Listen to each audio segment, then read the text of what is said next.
Então, Lucas 24, nós vamos meditar a partir do versículo 36 e vamos ler até o final do livro, no verso 53.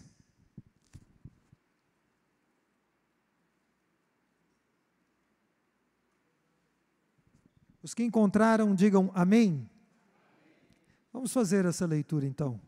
Enquanto falavam sobre isso, o próprio Jesus apresentou-se entre eles e lhes disse: paz seja com vocês.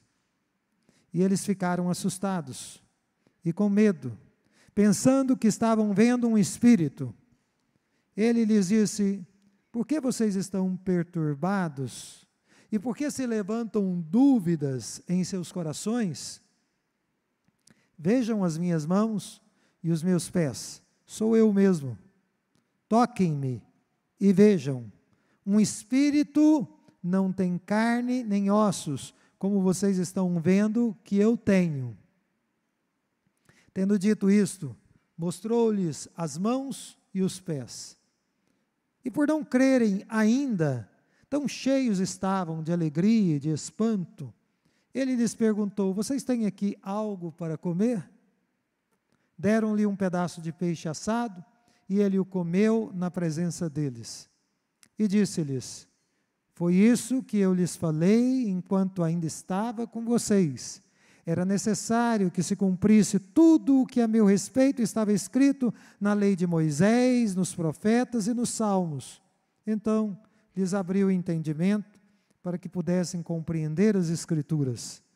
E lhes disse: está escrito que o Cristo haveria de sofrer e ressuscitar dos mortos no terceiro dia, e que em seu nome seria pregado o arrependimento para perdão de pecados a todas as nações, começando por Jerusalém. Vocês são testemunhas dessas coisas. Eu lhes envio a promessa de meu Pai, mas fiquem na cidade, até serem revestidos do poder do alto. E tendo-os levado até as proximidades de Betânia, Jesus levantou as mãos e os abençoou. Estando ainda a abençoá-los, ele os deixou e foi elevado ao céu. Então eles o adoraram e voltaram para Jerusalém com grande alegria e permaneciam constantemente no templo, louvando a Deus. Vamos orar mais uma vez. Curva sua cabeça, feche seus olhos e peça a Deus que te abra o entendimento nessa manhã.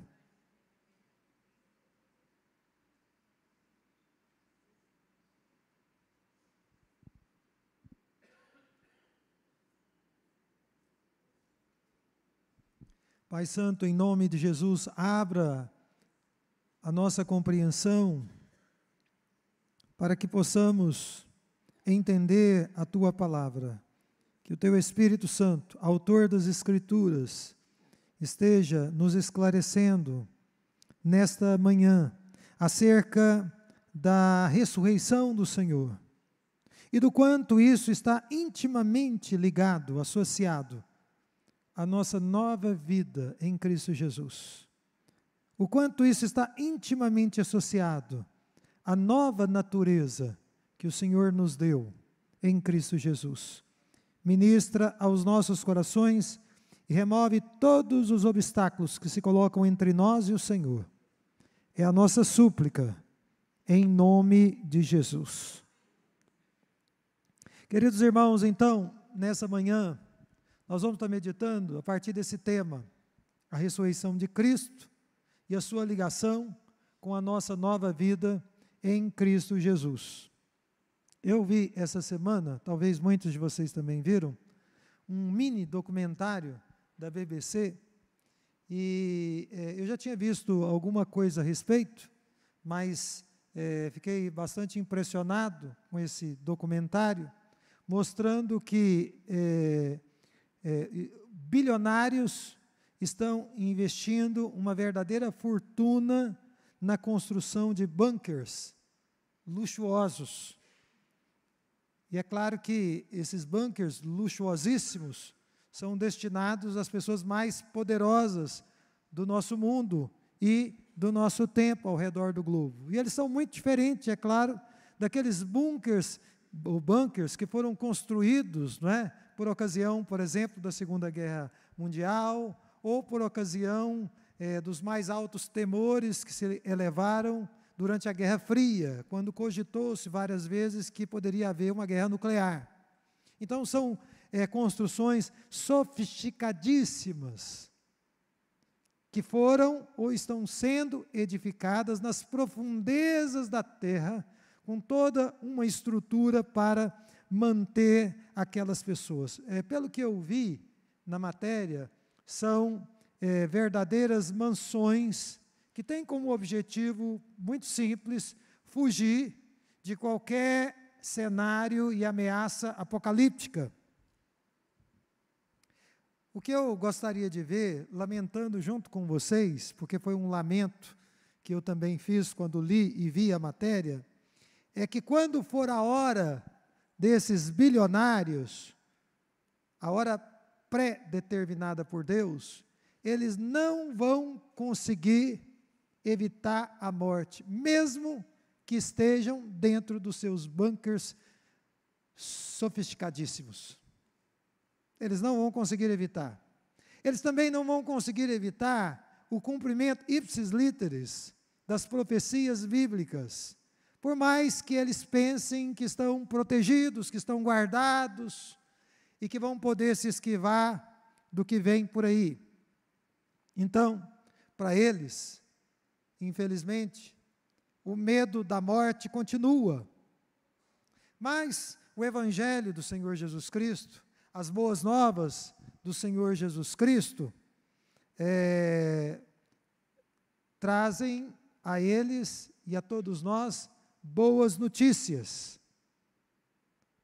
O Evangelho nos dá boas notícias que são destinadas tanto aos bilionários amedrontados com o cenário apocalíptico, quanto também àquelas pessoas que não conseguem sequer construir um barraco de lona e de madeira.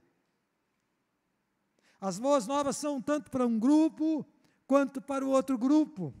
Para aquele que pensa que está protegidíssimo, e para aquele que está ali quase que num relento, debaixo de uma lona, de um barraco de madeira, vivendo em extrema pobreza. A Bíblia nos diz, e esse texto é mais um dos muitos textos bíblicos, que o Senhor Jesus Cristo venceu a morte. Glória a Deus por isso. E que Ele vai conceder este triunfo final ao seu povo. Ele venceu a morte e haverá de conceder esse triunfo ao seu povo. E é por isso que a ressurreição do Senhor Jesus Cristo, ela é tão importante para a igreja. Ela é tão vital para as nossas vidas. Se vocês prestaram atenção na narrativa de Lucas, o doutor Lucas, ele fez aqui um resumo histórico, tanto da ressurreição, quanto da ascensão do Senhor Jesus Cristo. O leitor descuidado pode pensar que a ressurreição e a ascensão aconteceu em um dia só. Mas o detalhamento de tudo que aconteceu na ressurreição, e entre a ressurreição especialmente e a ascensão, Dr. Lucas, cheio do Espírito Santo, registrou no seu segundo livro, no livro de Atos, e não aqui. E lá no livro de Atos, nós aprendemos que o Senhor Jesus Cristo permaneceu na terra por pelo menos 40 dias, em torno de 6 semanas. Ele permaneceu em contato com o seu povo, em contato com os discípulos, em contato com uma comunidade de discípulos antes de ascender aos céus. Então, apesar disso, esse capítulo da nossa meditação, ele vai nos mostrar dados importantes, muito importantes, daquele domingo. Por exemplo, Lucas 24 vai nos dizer, de maneira sucinta, que pela manhã de domingo, uma manhã como a nossa, de hoje, as mulheres foram ao túmulo, e lá elas se encontraram com quem? Com os anjos, que disseram, ele não está aqui. À tarde, Jesus mesmo, em pessoas, integrou uma comitiva de 2 discípulos que seguia para Emaús, e seguiu conversando com eles não percebiam que era Jesus, até que num determinado momento, quando Jesus partiu o pão, eles descobriram que era o próprio Senhor que estava com eles. E à noite, vocês percebem que o domingo foi um dia agitado. O Senhor Jesus Cristo vem ao encontro dos seus amados discípulos. E esse é o texto da nossa meditação, especificamente nessa manhã. Aqui, como eu já disse, nós vamos meditar no impacto da sua ressurreição sobre as nossas vidas e sobre toda a igreja. E não foi um impacto de pequena monta, foi, é e será sempre um impacto tremendo, muito grande, vai além da nossa compreensão. Esse texto, irmãos, é um texto de esperança. A gente também poderia dizer que é um texto da esperança. E ele está ligado, como diz o próprio tema dessa mensagem, à nossa nova vida. Ele está ligado à nossa história. Ele está ligado à eternidade, porque nós já demos um passo em direção à eternidade com Deus, a partir da nossa fé em Jesus. Ele está ligado à abertura da nossa mente, do nosso entendimento, à ampliação da nossa compreensão. Ele está ligado ao arrependimento necessário de todo crente que crê em Jesus. Ele está ligado ao perdão dos nossos pecados. E, por fim, ele também está ligado à nossa missão neste mundo. Por isso ele é tão vital, por isso ele é tão importante para nós. Então, o primeiro ponto, sem dúvida nenhuma, veja aí na sua Bíblia, eu peço a todos que permaneçam com as Escrituras abertas. No verso 36, nós aprendemos que, de fato, a ressurreição de Jesus Cristo foi um evento histórico. O Evangelho do Senhor Jesus Cristo sempre começa com a história. Ele não começa com lendas, ele não começa com contos de fada, com mitos.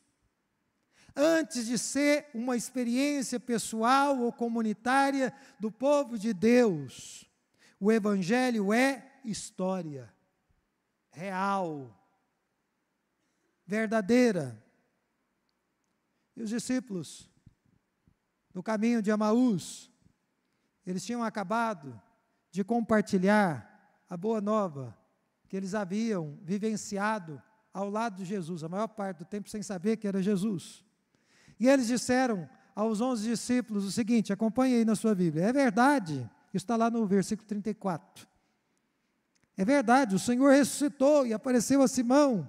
Então, os dois, os que vieram do caminho de Emaús, contaram o que tinha acontecido no caminho e como Jesus fora reconhecido por eles quando partia o pão.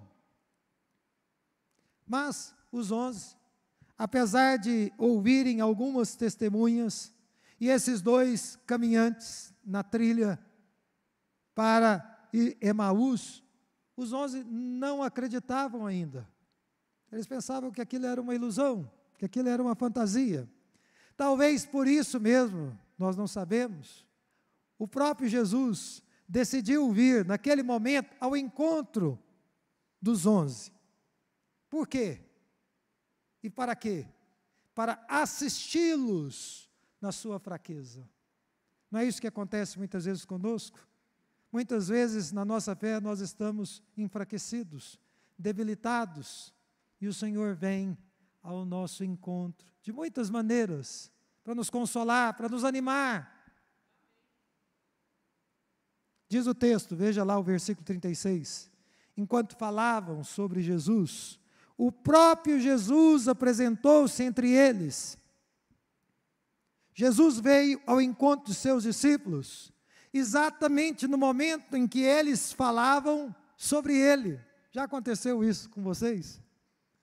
Você está falando de uma pessoa e de repente ela entra, mal ou bem, não é? Você está ali conversando e de repente ela entra. Se você está falando mal, um calafrio percorre a sua espinha, né?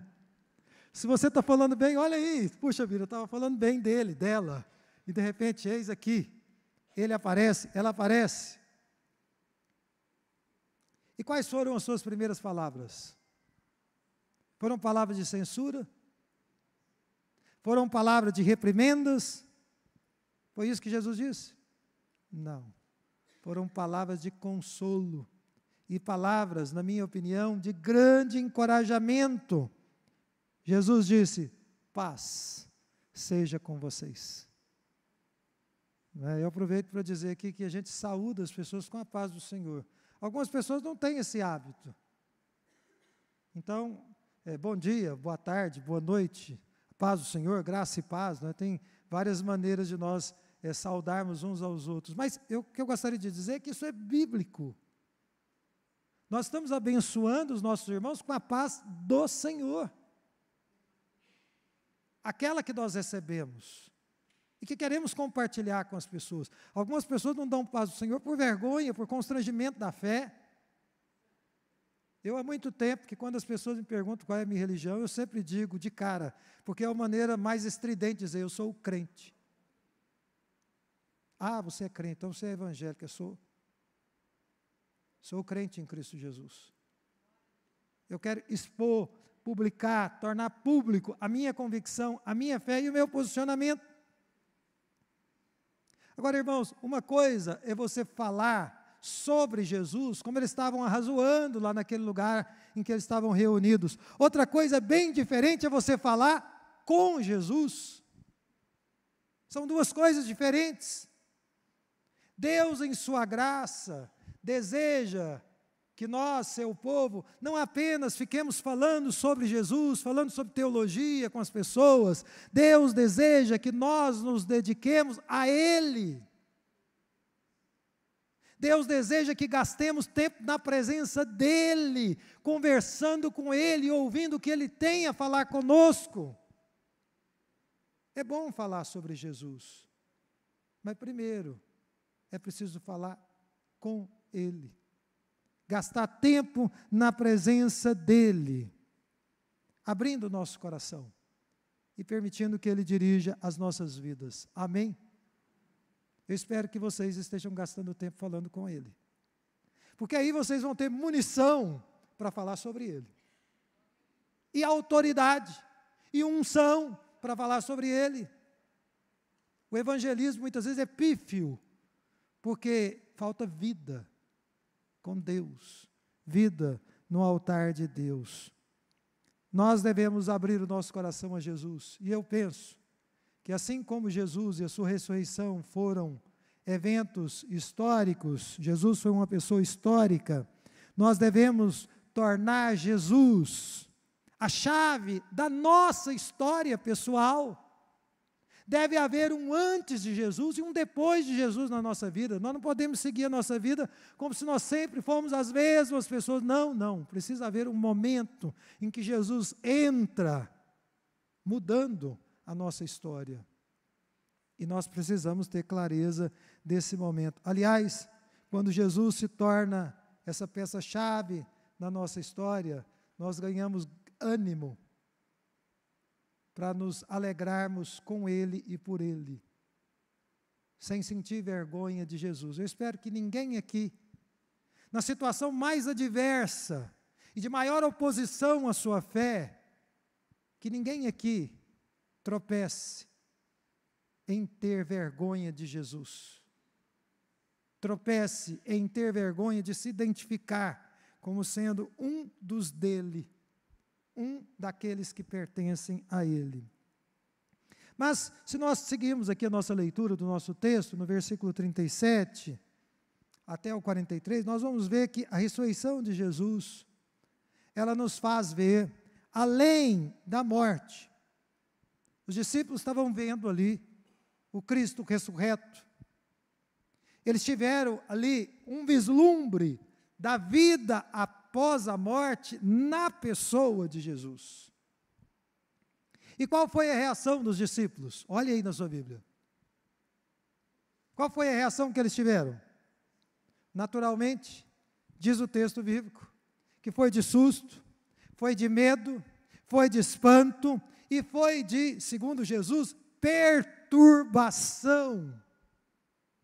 Porque eles estavam vendo alguém que veio da morte. E eles pensaram que estavam vendo um espírito.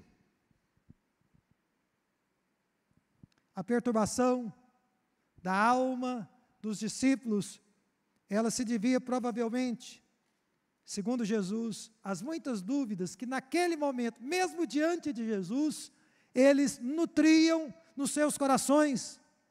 Aliás, eu gostaria de dizer aqui a vocês que as dúvidas que uma pessoa que é crente em Cristo Jesus permite crescer dentro dele ou dentro dela, são a causa, são a gênese de muitos problemas que os crentes enfrentam. É porque duvidam da obra de Deus, duvidam do poder de Deus, duvidam da palavra de Deus, duvidam das intervenções de Deus, que a alma vai acumulando perturbações sem conta. Até que chega um ponto em que a pessoa diz, eu não sei o que está acontecendo comigo. Eu me tornei uma pessoa problemática. Sabe o que é?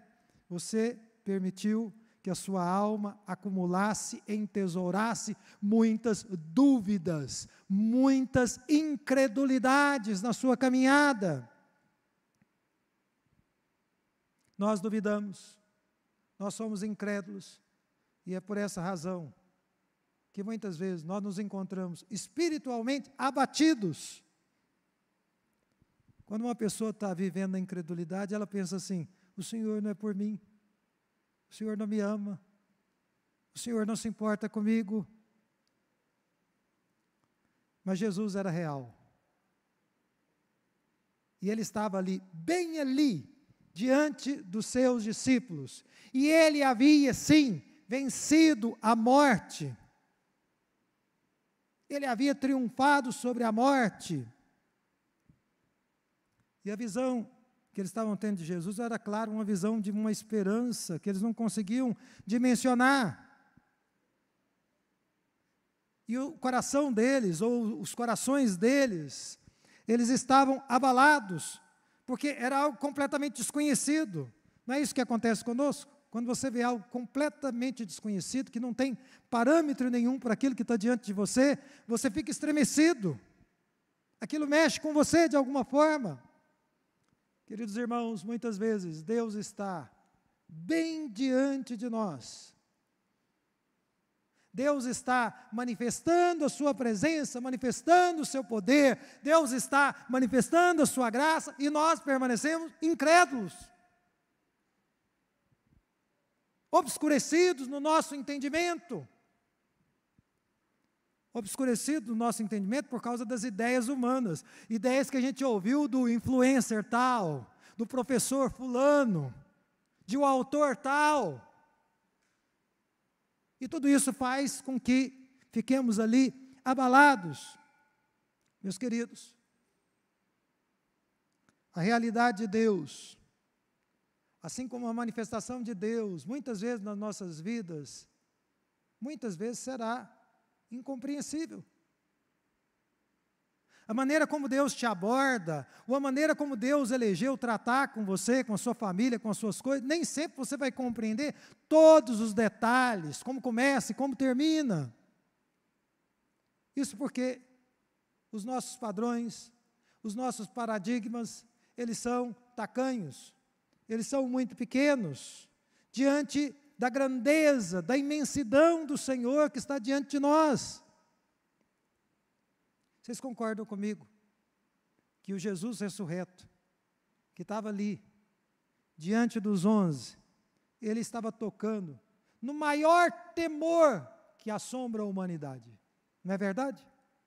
O temor da morte. Jesus estava tocando naquela ferida antiquíssima. É uma ferida que é latente ainda hoje, porque ainda hoje, quando alguém sabe que pode morrer a qualquer momento, isso mexe conosco. Muitas vezes para bem, porque faz com que a pessoa coloque a sua vida em ordem, faz com que a pessoa se reconcilie com Deus, faz com que a pessoa reorganize as suas prioridades. Mas a morte, ela é uma ferida, ela é assustadora. Mas eu diria que mais assustador era e continua sendo você ver alguém que venceu a morte.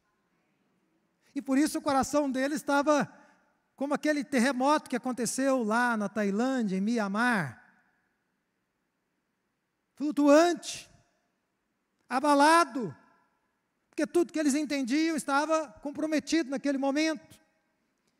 E adiante da fragilidade emocional e psíquica dos seus discípulos, que o Senhor Jesus Cristo, o Rei da Glória, o Rei dos Reis, ele foi gracioso. Vejam o que ele disse, versículo 39. Toquem-me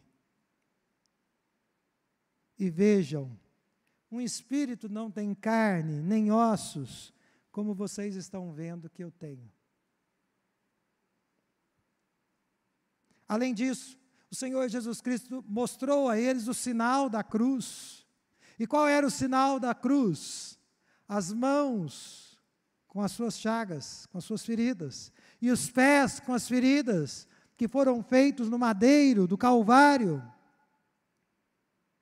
Então, os discípulos estavam vivenciando ali um misto, diz a Bíblia, de alegria e de espanto, olhando para os pés de Jesus, para as mãos de Jesus, para Ele em pessoa diante deles.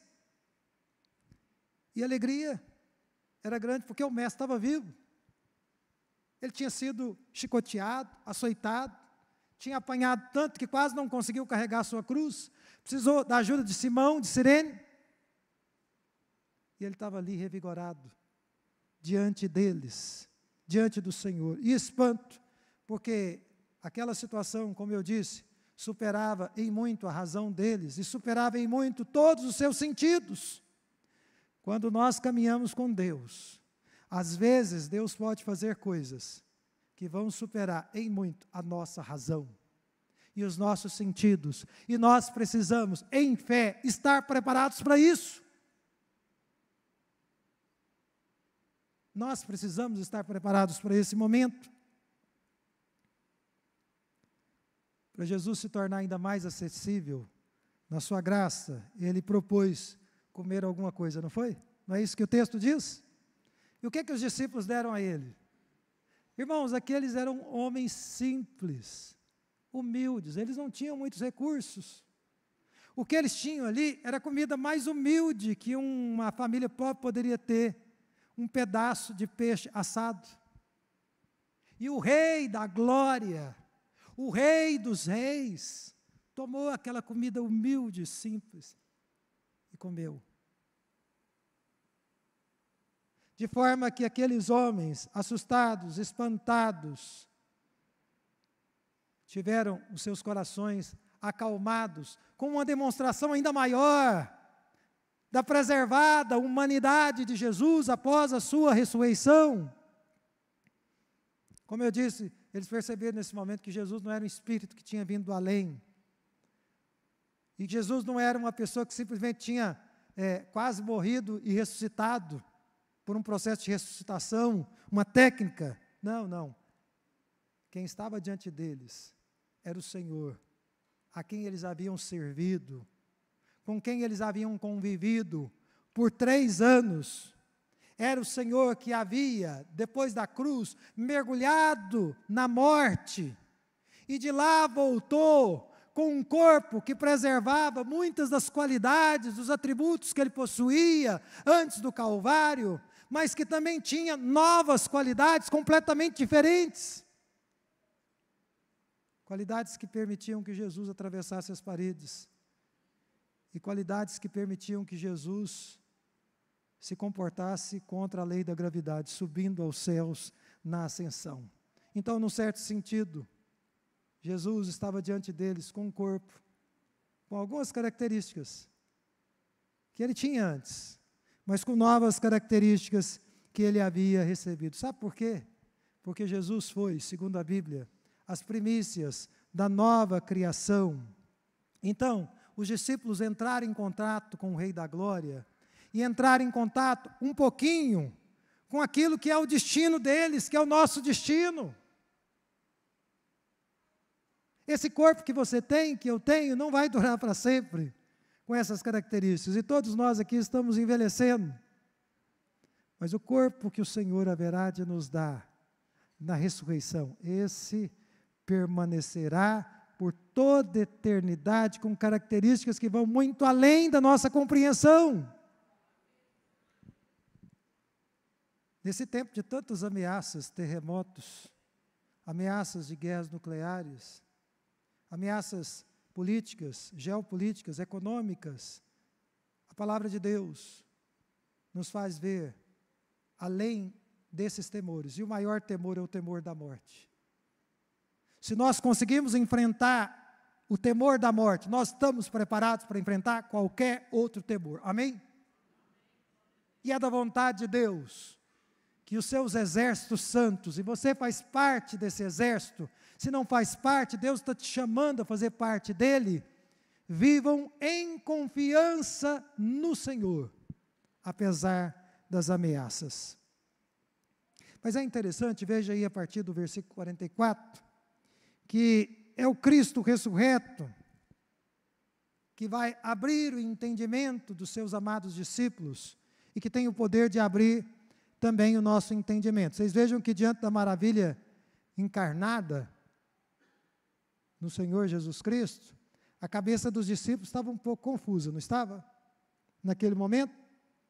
Então, Jesus precisava abrir o entendimento deles, abrir a compreensão deles. E como é que ele fez isso? Veja aí no texto, do 44 ao 47.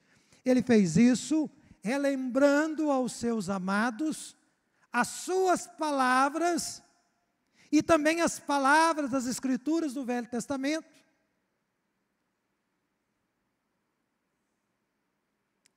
Veja o verso 44. Foi isso que eu lhes falei enquanto ainda estava com vocês. Era necessário que se cumprisse tudo que a meu respeito está escrito na lei de Moisés, nos profetas e nos salmos.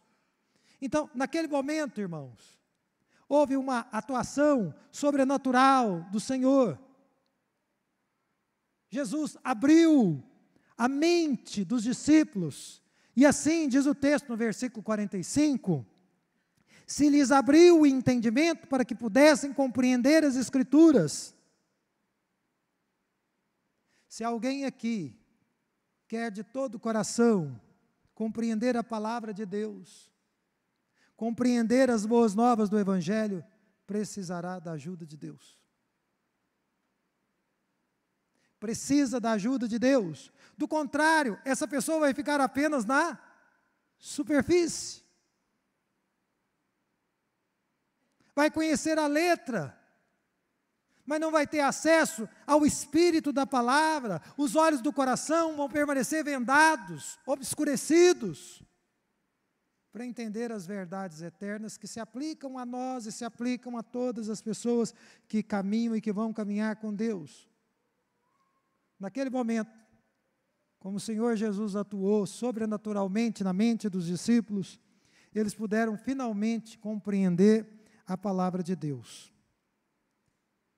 Isso aconteceu comigo, quando eu me converti, porque eu era um crente nominal, lá na minha adolescência. E um dia, quando Jesus entrou na minha vida, tudo aquilo que eu ouvia na igreja, tudo aquilo que nós cantávamos nos hinos e nos corinhos, tudo aquilo que o pastor dizia, que para mim era interessante, mas não fazia sentido, eu não conseguia compreender, naquele momento fez sentido para mim. Porque Deus atuou aqui. E Deus atuou na mente dos discípulos. E Deus tem atuado na mente do seu povo.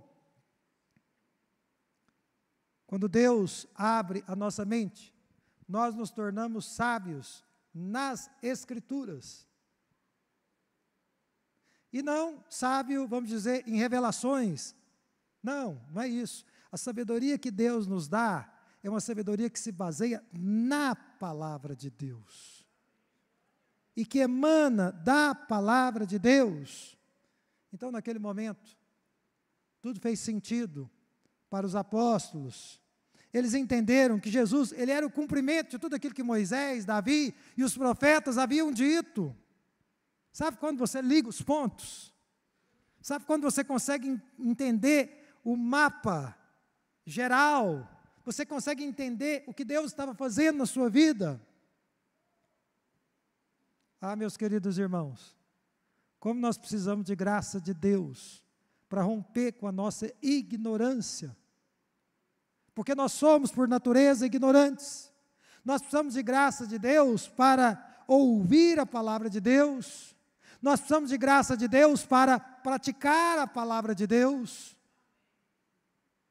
Precisamos de graça de Deus para tudo nas nossas vidas. Amém? Agora, eu pergunto, quem são as pessoas que vão se identificar com Cristo ressurreto? E esse texto, o versículo 44, 47 e 48 nos respondem. Em primeiro lugar, as pessoas que se identificam ou que se identificarão com Jesus, na sua glória, na sua majestade, no seu senhorio, são aquelas pessoas que de fato se arrependem dos seus pecados e recebem o perdão do Senhor. Essa identificação, através do arrependimento e do perdão, ela deve se transformar numa proclamação. Veja que Jesus disse no versículo 47, que em seu nome seria pregado o quê? O arrependimento para perdão dos pecados. Nós, como crentes em Cristo Jesus, vivemos uma vida de arrependimento, e nós convidamos as pessoas que estão ao nosso redor para se arrependerem também. Então nós vivemos o arrependimento e convidamos as pessoas. Nós somos perdoados em Cristo Jesus. E convidamos as pessoas a lançarem mão, a experimentarem desse perdão incrível e maravilhoso que há em Cristo Jesus. Que a gente pode depreender aqui, quando a gente pensa nesse texto, irmãos, é que o perdão, ele é a essência do Evangelho oferecido a nós. Já o arrependimento é a essência do Evangelho que é exigido de todos nós. Não é possível que alguém diga assim, eu abracei o Evangelho de Jesus Cristo, sem um genuíno arrependimento, sem uma contrição, um quebrantamento, sem deixar para trás uma vida de pecado. Isso não é possível. Infelizmente, nesses nossos dias, há muitas pessoas que dizem que querem o Evangelho, mas não renunciam aos seus pecados, mas não abrem mão dos hábitos antigos, da vida velha, querem conjugar as duas coisas. Isso não é possível, segundo a palavra de Deus. Se nós queremos o Evangelho, nós precisamos olhar para aquela vida anterior que nós vivíamos e deixar tudo aquilo para trás e dizer, eu tenho um outro mestre e é a ele que eu vou seguir. O meu caminho é outro, a minha sina é outra, completamente diferente. Então, os que se identificam com o Senhor Jesus Cristo, ressurreto dentre os mortos, são aqueles que se arrependem dos seus pecados e recebem o perdão do Senhor. E, em segundo lugar, são aqueles, claro, que aceitam e se submetem ao testemunho dos profetas e dos apóstolos. Você vê que numa alusão aqui aos Salmos e também ao profeta Isaías, Jesus declarou, veja aí no versículo 44, que era necessário que se cumprisse tudo que a seu respeito está escrito na lei de Moisés, nos profetas e nos Salmos. Veja o versículo 46, depois ele reafirmou, está escrito que o Cristo deveria ou haveria de sofrer e ressuscitar dos mortos no terceiro dia. E mais, versículo 48, vocês são testemunhas dessas coisas. Ora, o que o Senhor Jesus Cristo estava deixando claro aqui, meus queridos irmãos, é que tanto as Escrituras do Velho Testamento, quanto o testemunho ocular, auditivo dos apóstolos, tudo aquilo que eles viram, tudo aquilo que eles ouviram na companhia de Jesus, autenticavam a mensagem do Evangelho. A proclamação de Cristo Jesus nunca é só a mensagem do Novo Testamento. Eu já ouvi lideranças dizerem o seguinte: estude apenas o Novo Testamento, isso é suficiente. Não é isso que os cristãos pensam. Nós cremos que todas as Escrituras formam um único Evangelho. E o próprio Jesus Cristo deixou isso claro. Nós precisamos do testemunho dos profetas no Velho Testamento e dos apóstolos no Novo Testamento. E é isso que nós assumimos como autoridade sobre as nossas vidas. E é isso que nós somos chamados a compartilhar com outras pessoas. Amém? Agora, um último ponto que eu gostaria de dizer a vocês, a partir do versículo 49 até o final, versículo 53, é sobre a nossa missão, que é uma missão que vem do Senhor Jesus Cristo, este ressurreto dentre os mortos. Vocês sabem que Deus Pai enviou o seu Filho ao mundo. Mas nós precisamos entender, baseados nesse texto, em outros textos, que o Senhor Jesus Cristo, Deus Filho, Ele enviou tanto o seu Espírito Santo à sua igreja, quanto enviou a sua igreja ao mundo. A missão dada por Jesus é delegada tanto ao Espírito, quanto à igreja, o corpo de Cristo.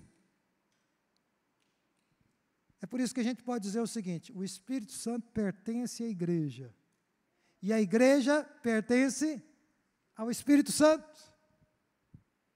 É por isso que nós estamos na nossa primeira conferência, com esse tema e com esse clamor: aviva-nos, Senhor.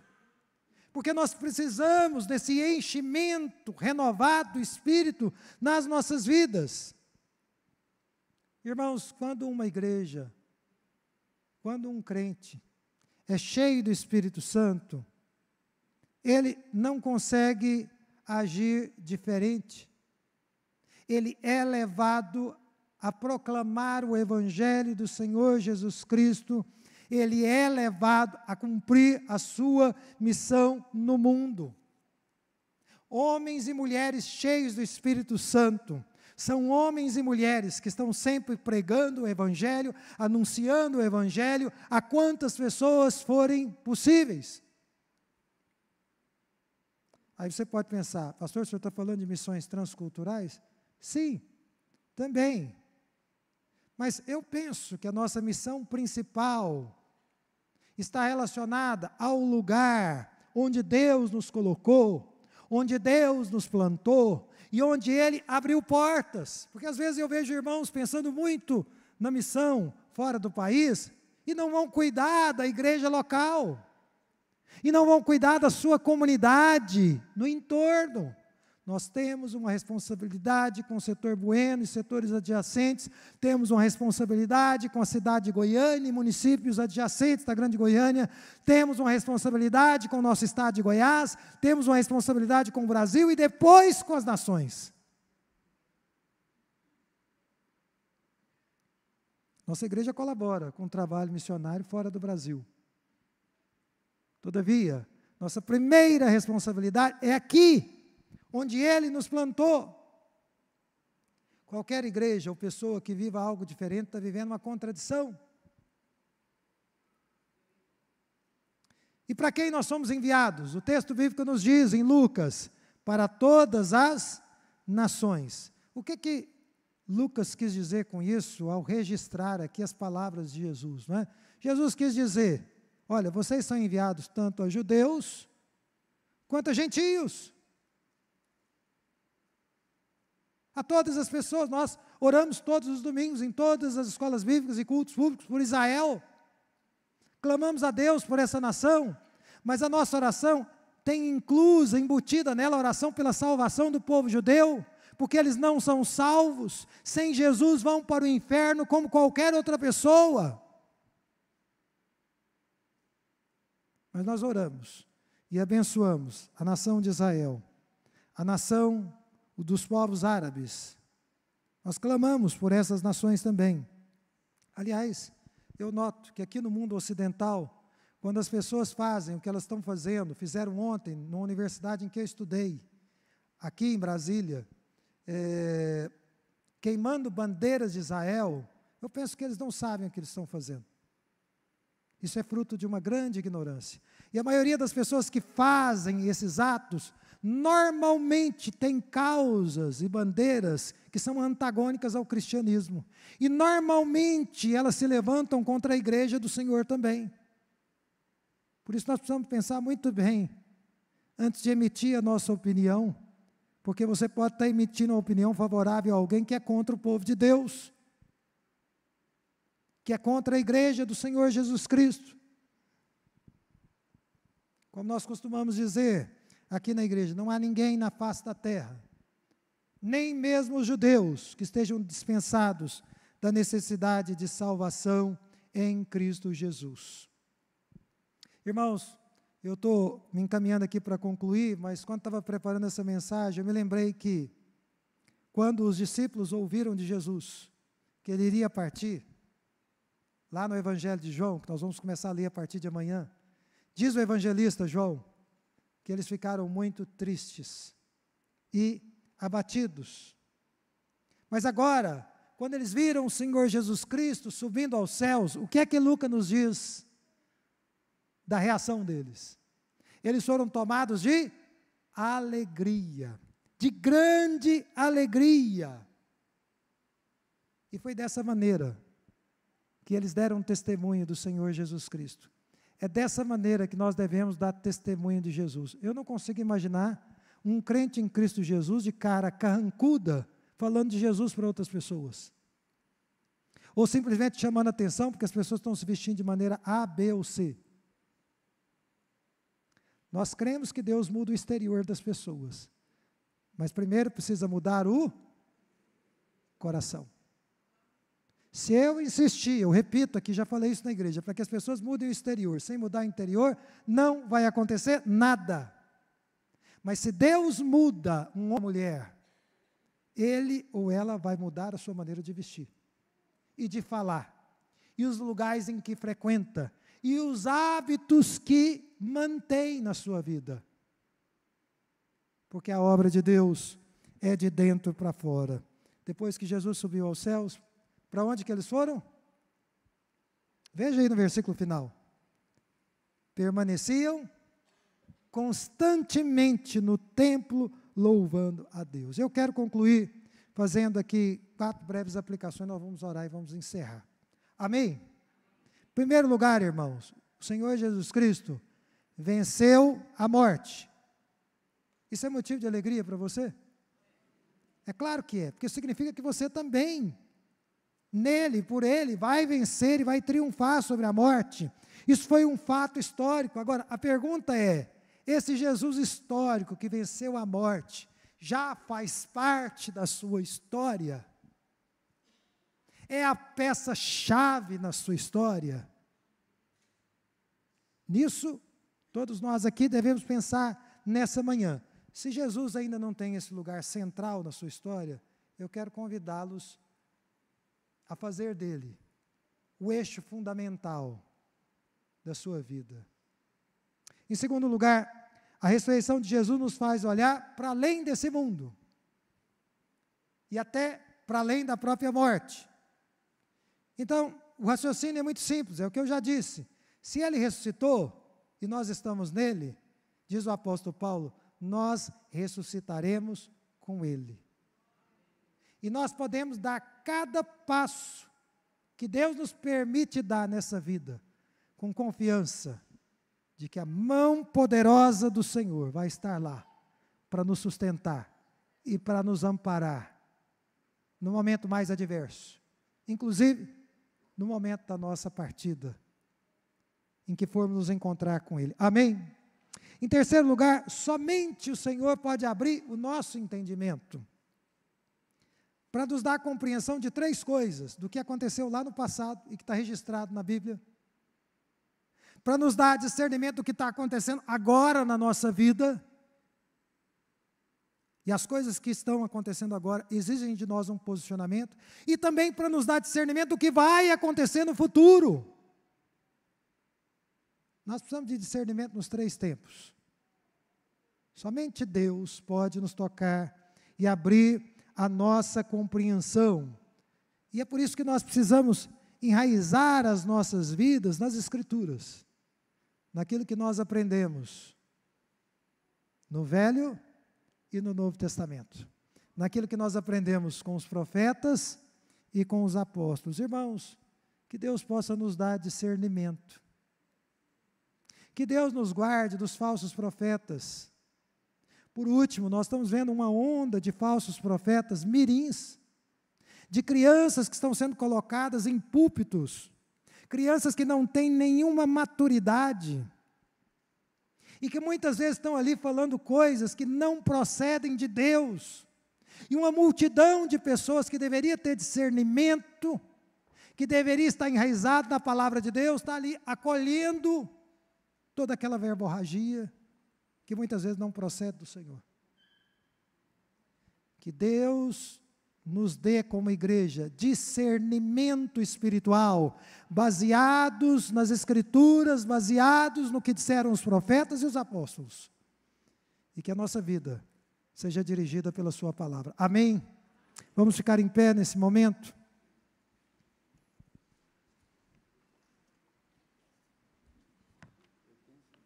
Curva a sua cabeça e feche os seus olhos.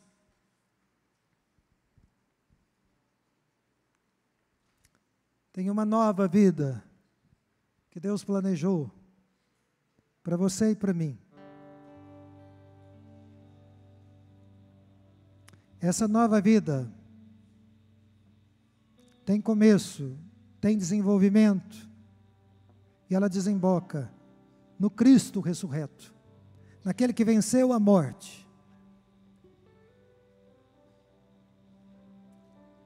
Nessa manhã, meu apelo, que é um apelo recorrente que tenho feito aqui, mas agora sob as luzes desse texto, da Escritura em Lucas, é que nos voltemos de todo o nosso coração para Jesus e nos apeguemos a Ele. Ele que vem a nós, nas nossas fraquezas, nas nossas debilidades, na nossa incredulidade. Quem sabe nessa manhã, você poderá dar um passo de tornar Jesus a peça essencial, fundamental da sua vida, da sua existência. Quem sabe nessa manhã, o Senhor lhe dará discernimento, e você compreenderá a palavra de Deus, aquela que talvez te foi ensinada muito tempo atrás, mas hoje, por obra do Espírito de Deus, você vai conseguir ligar os pontos, você vai conseguir entender uma coisa e a outra, e o resultado de tudo isso será o quebrantamento, a contrição, uma vida de arrependimento, uma vida que se baseia no perdão que o Senhor te confere em Cristo Jesus, mas uma vida de alegria, porque mesmo que tudo nos seja tirado,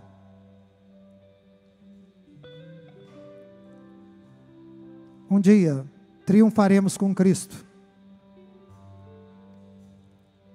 Pai Celestial, toma as nossas vidas no Teu altar.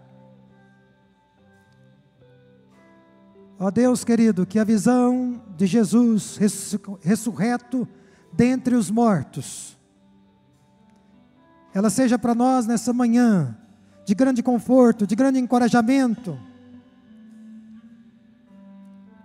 Que o Senhor nos ajude a romper com toda forma de incredulidade. Que o Senhor nos ajude a romper com toda forma de crendices. Que o Senhor nos ajude a romper com a confiança desmedida nos homens.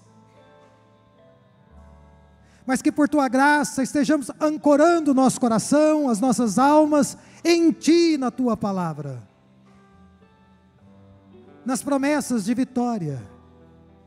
Obrigado porque Tu nos assistes nas nossas fraquezas. Mas eu te peço, fortalece o coração do Teu povo nessa manhã. E alarga o nosso discernimento nesses dias. Alarga a nossa compreensão.